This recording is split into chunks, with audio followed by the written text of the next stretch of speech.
everybody. Welcome to this week's edition of the 2-Minute Monday Mindset. Listen so you can understand. Now, that sounds simple. It's not. At least it's not for me. I find myself focused more on trying to be understood than I do in understanding the other person. Does that sound like you? Well, here's the crux of the problem. Communication is the relationship. I mean, think about it. Without good communication, you can't have a relationship, personally or in business. Stephen Covey was the author of The 7 Habits of Highly Effective People. And one of his quotes was, "The biggest communication problem is we do not listen to understand." He also said, which goes right in line with this, you can't feel what you hear if you're having your own internal conversation. And I admit it. I often find myself listening and talking to myself in this noggin to determine my next reply. Or I'm analyzing what was said rather than focusing on merely absorbing it. I'm not feeling what the other person is feeling because I'm in my head.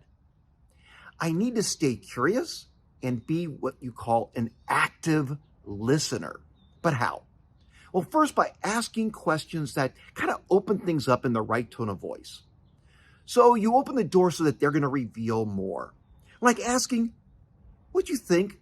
Why do you think that happened?" Or, "What did you do today?"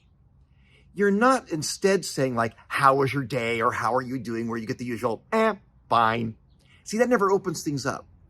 And then when you ask, you've got to be keeping your inner thoughts and voice quiet as they answer. I need to be listening with an empathetic ear rather than a critical one. So being a great active listener takes a lifetime of practice and worth every single minute that you do. Because when you listen, truly listen, where you can feel what's being said, you then truly understand. You've communicated in a way that creates, fertilizes, and maintains relationships. And isn't that what we want? And relationships is really what matters. So my challenge to you this week is make a concerted effort at active listening. Because when you listen to understand, not to be understood, you develop amazing relationships, both personally and professionally. And I'll see you at the next 2-Minute Monday Mindset.